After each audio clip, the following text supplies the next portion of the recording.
ruushka oo digniintii u dambeysay gaarsiiyey Iiraan kadib markii uu ogaaday in ay gabagabeeyeen weerar ay ku soo qaadayaan gudaha dalka Iiraan, Mareykanka iyo Israa'iil. Iiraan haddaba maxay ugu jawaabtay? Madaxweynaha dalka Turkiga Erdogan oo fariin hanjabaad ah gaarsiiyey Trump isaga oo qadka telefoonka kula hadlay una sheegay in Netanyahu uu ka fiirsado weerarada uu Suuriya ka geysanayo. Haddaba Trump arrinkan muxuu uga jawaabay? Amiirka dowladda Qatar Cabdiraxmaan Al Thani oo fariin baryo ah gaarsiiyey Trump isaga oo ka codsanaya in waqti loogu daro heshiiska ay fiirinayaan ururka Xamaas. Haddaba Trump oo ilaa iyo hadda markaasi u qabtay haddii ay Xamaas ka soo jawaabi weyso amaba ay aqbali weyso heshiiska maxaa dhacaya? Xogihii u dambeeyay ayaan muuqaalkan kuugu faahfaahin doonaa. Like sar haddii uu ku soo gaaro saaxiib muuqaalka si meel dheer u gaaro adigoon like sarin ha ka tagin. Janalkeenna haddii aad ku cusub tahay subscribe saaro aad iyo dumaasan tahay haddii aanu ku bilowno. Ruushka ayaa goordhoweyd waxa uu farta ka saaray hogaamiyaha ugu sarreeya dalka Iiraan Ayatullaahi Cali Khamenei fariin digniin ah tii ugu dambeysay uguna cusleed. Waxa uu ogaaday in Mareykanka iyo Israa'iil ay u diyaar garoobeen weerar wada jir ah oo ay ku qaadaan dhulka Iiraan. Qorshaha Iiraan ay markaasi uga jawaabayso ayaa ilaa hadda aysan markaasinin Ruushka, balse Ruushka waxa uu sheegay in Iiraan ay isku filan tahay ayna taqaano amaba iyadu ay garanayso habkii ay isaga celin lahayd.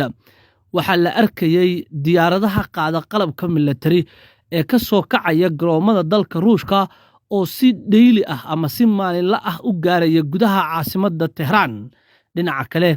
Iiraan waxa ay heshay hub kala duwan oo dhanka Ruushka uga yimi, waxaana la xaqiijiyey in si buuxda ay Iiraan ugu diyaargarowday weerar kaga yimaada dhanka Israa'iil iyo Mareykanka. Haddaba Ruushka fariinta waxa ku jirtay ayaa la yidhi in xitaa Ruushka uu diyaar u yahay xarumo nukliyeer oo ku yaala gudaha dalka Iiraan, Ruushkana uu qayb ka leeyahay sidii uu ku ilaashan lahaa.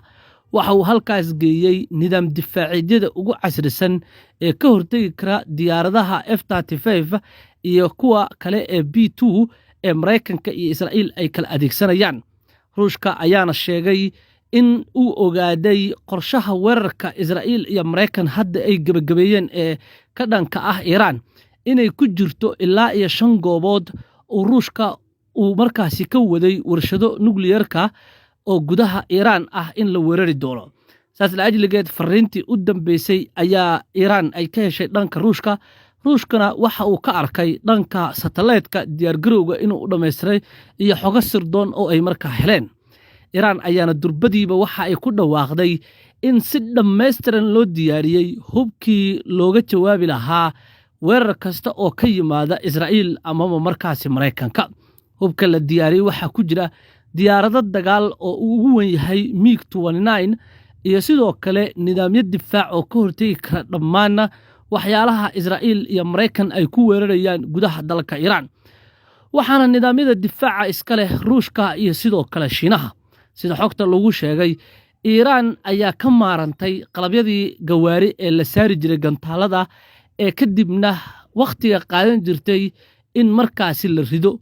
Waxaana hadda si dhammaystiran gantaaladu ay uga dhacayaan dhulka hoostiisa meel markaasi lagu diyaariyey ayagoo haba yaraatee aan u baahnayn wax la dhaho afka qalaad launcher ama qalab markaasi laga rido gantaalka si markaa meesha loogu talagalay loogu diro. Dhinaca Israa'iil iyo Mareykanku waxa ay weerarkan ku ekeen doonaan sida xogta lagu sheegay xarumo nukliyeer. Waxaana hadda uu Netanyahu si cad ugu xaqiijiyey halka ay taalo 480 kilogram macdantii uraniumka ee la bacrimiyey, taasoo Iiraan ay kala baxsatay weerarkii Mareykanka uu ka geystay xarumihii nukliyeerka Isfahan, Natanz iyo Fordow. Sida xogta lagu sheegayna Netanyahu iyo Mareykanka waxay isku waafaqeen in weerarka ay qasab tahay in lagu burburiyo uraniumkaas hadda gacanteeda ku jirta Iiraan ee awoodda u siinaysa muddo isbuuc gudaheed ah ay ku soo saaraan madaxyada hubka nukliyeerka. Cabsida ugu weyn ee Mareykanka iyo Israa'iil ay qabaan waxay tahay in Iiraan gacanta ay ku dhigto hubka nukliyeerka iyada oo uu Netanyahu u sababeynayo Trump sababta Iiraan ay u doonayso hubka nukliyeerka in ay samaysato inay tahay in la burburiyey dhammaan kooxihii iska caabinta sida Xisbullah, Xamaas iyo kuwii kaleba la wiiqay awoodda Xuutiga sida uu isagu aaminsan yahay taa beddelkeeda ay Iiraan u dhaqaaqayso samaysanka hubka nukliyeerka waana in laga hortaga ayuu leeyahay waana sababta hadda weerarka loogu qaadayo xarumo nukliyeer oo xitaa qaar ka mid a uu Ruushka wax ka leeyahay qodobkaas haddii aanu intaa ku dhaafno qodobka kale xiga ee barnaamijkeena madaxweynaha dalka Turkiga Erdogan ayaa fariin kaga timi aqalka cad ee dalka Mareykanka waxa ay u dhigneed in uu waco amaba marka uu telefoonka ka qabto madaxweyne Donald Trump kadib wadahadalkoodii qadka telefoonka Erdogan iyo Trump waxa uu Erdogan markaasi si cad iyo fariin hanjabaada u geeyay ninka lagu magacaabo Trump waxa uu sheegay in dhib badan uu Turkiga ka soo maray in isbeddel lagu sameeyo dowladda Suuriya saas la ajligeeda Suuriya waxa ay ka mid tahay guulaha uu shinsanayo ninka lagu magacaabo Erdogan waxaana uu sheegay guushaas la gaaray ee Erdogan iyo dowladdiisa Turkiga ay ku faanayaan hal nin ayaa raba in uu hal bacaad laga liso ka dhigo waxaana ka mid ah ninkaas inuu yahay Netanyahu wuxuu sheegay weerarada uu la damacsan yahay maalmaha soo socda Suuriya waxa ay noqon doonaan kuwa Turkiga aanu marnaba ka yeelin dhanka Israa'iil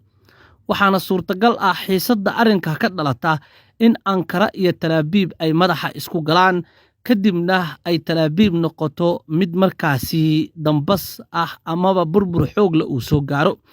Erdogan wuxuu si cad ugu sheegay Trump in guulaha Turkiga uu ilaashanayo ayna muhiim tahay in Turkiga lagu ilaaliyo loogana dambeeyo arrinta Suuriya sida xogta lagu sheegay qorshihii uu Netanyahu ka damacsanaa Suuriya ayaa waxa ay ahayd kala qaybinta Suuriya iyo Suuriya oo noqota meel kala qaybsan qoloba dal markaasi xiriir la leh balse hadda sida ay wax u socdaan ay noqdeen mid ka duwan oo ah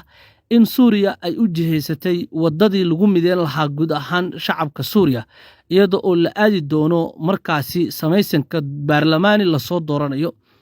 saslaajligeed horumarada ka socda dhanka Suuriya iyo sida Turkiga uu doonayo Suuriyadii hore oo ay nabadgelyada ahayd inay dib u soo laabato ayaa waxa ay markaasi uu ka digaya Erdogan in Netanyahu uusan noqon ninkii markaa burburin lahaa balse maalmaha soo socda damaca Israa'iil laga hortagi doono dhinaca kale waxay ka wada hadleen si dhab ah in Mareykanka iyo Turkiga inay isaga kaashadaan dhanka amniga oo Mareykan wuxuu u baahan yahay diyaaradaha droniska ee Turkiga uu farsameeyo halka sidoo kalena Turkida ay u baahan yihiin diyaaradda F-35 iyo qalabyo kale oo military oo muhiim u ah ciidanka Turkiga waxaana Trump iyo Erdogan ugu dambeyn kulankoodii qadka telefoonka ay ku soo gabagabeeyeen in si dhab ah la iskula shaqeeyo waliba marka ay timaado xagga difaaca iyo hubka iyo sidoo kale qalabeynta ciidanka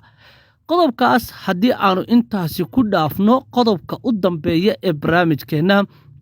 amiirka dowladda Qatar ahna ra'iisul wasaaraha dalkaasi iyo wasiirka arrimaha dibadda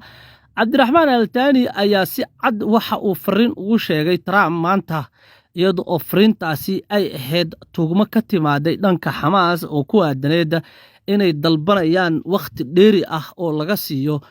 go'aan markaasi heshiis xabad joojin ah oo Mareykanka Gaza ah oo Trump uu soo bandhigay haddaba Trump ayaa hadlay waxaana uu si cad u sheegay in ay haystaan